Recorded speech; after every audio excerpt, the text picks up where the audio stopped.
तो गाइस हम एक और नई लोकेशन पे आ चुके हैं। क्या नाम है इसका? सूरज पोल।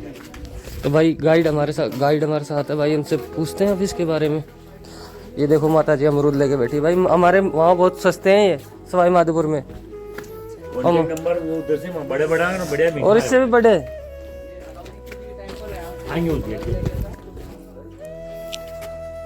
हाँ। तो ये देखो कितना शानदार मैदान है युद्ध का मैदान, बैटलफील्ड। ये पूरा युद्ध का मैदान है। लाखों की तादाद में युद्ध इधर होते थे। यहाँ पर अभी इधर खेती वगैरह होने लग गई, बाकी पहला खेती उधर होती थी। और यहाँ पे लाखों की तादाद में इधर युद्ध होते थे। युद्ध जिस 7 गेट से अभी आप चढ़ के आए हो वो 7 गेट बैक साइड था, 7 गेट इधर हुआ करते थे। 2 दरवाजे आज भी आपको देखने के लिए मिलेंगे, 5 दरवाजे नीचे और वो आधे टूटे हुए हैं। उस टाइम पे सीढ़ियाँ वगैरह नहीं थी, 2002 के अंदर सीढ़ियाँ वगैरह बनाई गई है। बाकी उस टाइम पे एकदम सपाट भूमि हुआ करती थी। राजा महाराजा के हाथी घोड़े वगैरह सब इधर से आते थे राजा महाराजा। वो रास्ते नहीं था, वो वाले रास्ते महाराणा कुंभा ने 1440 के अंदर बनवाया था। तो ये तो शुरुआत से था और वो बाद में बना था। जैसे मैंने बोला ऊपर रानी पद्मावती का चेहरा ना दिखाकर उसकी पोशाक पहनाकर एक दासी का चेहरा दिखाया गया था।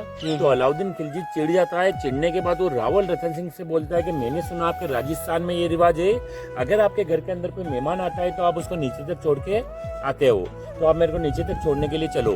रावल रतन सिंह जी अलाउद्दीन खिलजी को नीचे तक छोड़ने के लिए जाते हैं तो अलाउद्दीन खिलजी उनको धोखे से बंदी बना लेता है। बंदी बनाने के बाद वो रानी पद्मावती की मांग रखता है। रानी पद्मावती जितनी सुंदर थी उतना उनका दिमाग भी तेज था। उन्होंने बोला ठीक है मैं आपके साथ आने के लिए तैयार हूँ, लेकिन मेरे साथ मेरी दासियां भी आएगी। तो इस किले के ऊपर 1600 पालकी की व्यवस्था होती है। जितने भी सैनिक थे सबों को लेडीज पोशाक पहनाकर उन पालकियों में बिठाया जाता है। रानी पद्मावती के 2 भाई रहते हैं, घोड़ा और बादल। घोड़ा को रानी पद्मावती की पोशाक पहनाकर रानी पद्मावती की पालकी में बिठाया जाता है और बादल सारी पालकियां नीचे लेके जाता है अलाउद्दीन खिलजी के पास। और वो बोलता है अलाउद्दीन खिलजी मैं रानी पद्मावती को लेकर आ चुका हूँ, एक बार ये अपने राजा से मिलेगी और आपके साथ चलने के लिए तैयार है। तो अलाउद्दीन खिलजी एग्री हो जाता है। तो वो एक तंबू की तरफ इशारा करता है जहाँ पे रावल रतन सिंह को बंदी बनाकर रखा जाता है। तो उस पालकी को तंबू के अंदर में ले जाया जाता है। उसके अंदर से निकलता है घोड़ा और वो बोलता है कि रावल रतन सिंह जी यहाँ पे जितनी भी पालकियां खड़ी हुई है सब में अपने सैनिक है, अगर आप बोलो तो हमें ना हमला करने के लिए तैयार है।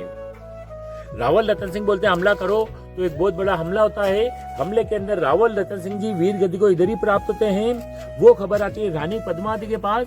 तो रानी पद्मावती बूढ़े और बच्चों को छोड़कर सारी महिला उधर जोर जलाने के लिए जाती है। जैसे जैसे अलाउद्दीन खिलजी ऊपर आता है गेट तोड़ता है। गेट तोड़ने के बाद अंदर देखता है तो अंदर धुआं ही धुआं है।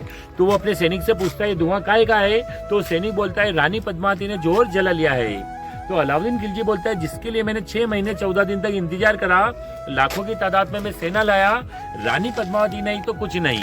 तो गुस्से में आके यहाँ के कई मंदिर कई पैलेस को नुकसान पहुंचाता है और यहाँ का सारा राजपाट अपने सेनापति को सौंप कर वापस दिल्ली लौट जाता है। 11 साल तक उसका सेनापति इधर राज करता है। यहाँ के राजपूत लोग एक बार फिर से इकट्ठा होते हैं, इस किले पे आक्रमण करते हैं, उसके सेनापति को मार गिराते हैं और ये किला पर राजपूतों के अंडर में लेते हैं। तो चित्तौड़गढ़ का सबसे पहला नाम था चित्रकूट, उसको बदलकर रखा गया था खिजराबाद और उसको बदलकर चित्तौड़गढ़ रखा गया है। 3 बार यहाँ का नाम चेंज हो चुका है। सामने वाला पहाड़ अगर आप गौर से देखेंगे तो वहाँ ऐसा लगेगा कोई इंसान लेटा हुआ हो। आगे सिर दिखेगा, पेट दिखेगा, उधर पेड़ दिखेंगे। अलाउद्दीन खिलजी की जो सेना थी वो इस पहाड़ के पीछे की साइड थी, ताकि यहाँ वालों को मालूम ना पड़े कि उसके पास सेना कितनी है। इधर से सैनिक लोग नीचे युद्ध लड़ने के लिए गए थे तो उन्होंने चारों तरफ से घेराबंदी करी थी। इस दीवार के ऊपर 2 प्रकार के छेद देखेंगे, एक तो सीधा छेद है और एक उल्टे वी आकार का छेद है। सीधा छेद है तीर कमान भाले के लिए, उल्टे वी आकार का छेद है गर्म तेल और गर्म पानी डालने के लिए। जैसे कैसे विरोधी दल यहाँ पहुंचता है, यहाँ पहुंचने के बाद अगर वो ऊपर चढ़ने की कोशिश करता है तो ऊपर से गर्म तेल और गर्म पानी डाला करते थे।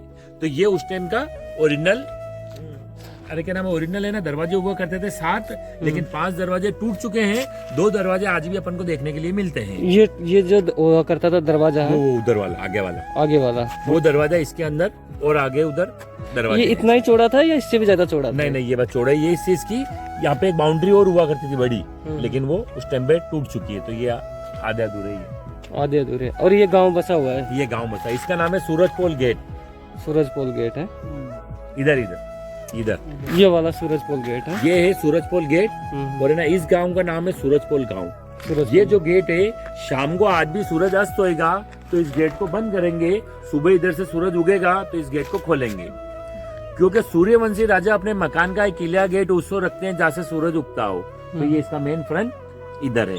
इसी गेट के ऊपर एक लकड़ी के किले के, अरे ना, लकड़ी के गेट के ऊपर लोहे के किले देखने के लिए मिलेंगे। उस टाइम पे गेटों को हाथियों से तोड़वाया जाता था।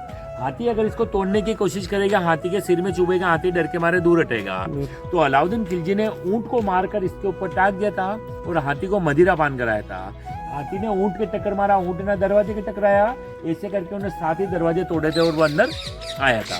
ये पूरा गेट नया बना हुआ है, पूरा नया बना हुआ है। ये पूरा ओरिजिनल गेट के ऊपर अभी अपन खड़े हुए हैं। ये बाकी ओरिजिनल, अरे वो ओरिजिनल गेट नहीं, नहीं, जैसे कि इधर से ना सारे गेट टूटे हुए हैं, जैसे इसको भी तोड़ दिया गया है।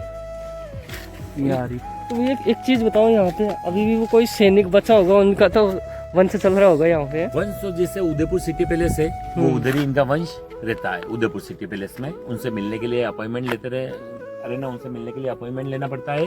और आज भी वो राजा महाराजा के जैसे ही रहते हैं, वही पोशाक, वही हाथ में तलवार, वो वैसे ही रहते हैं आज भी। आज भी वो यहाँ आते हैं क्या? आते, साल में एक बार होली के 11 दिन बाद एकादशमी के दिन वो इधर आते हैं। बहुत बड़ा जोर मेला भराता है, उधर वो हवन करते हैं और वापस उदयपुर लौट जाते हैं। हाँ, तो वो तो उनकी सेफ्टी से आते हैं। हाँ बिल्कुल बिल्कुल। सॉरी। तो गाइज ये थी यहाँ की जानकारी, और कैसी लगी भाई आपको बताना मुझे कमेंट में।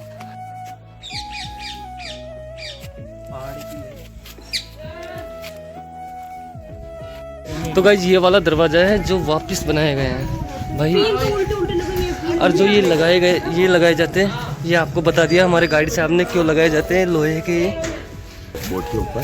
हाँ, सूरत को। अच्छा इतिहास है इस गेट का भी। शाम को बंद हो जाता है, शाम को बंद होता है, सुबह खुलता है। आज चलती है। अब अपन चलेंगे जैन कीर्ति स्तंभ। हाँ, जो टावर अपन ने देखा था, वैसा एक टावर वो देखने के लिए मिलता है, वो आगे मिलेगा आपको। ठीक है।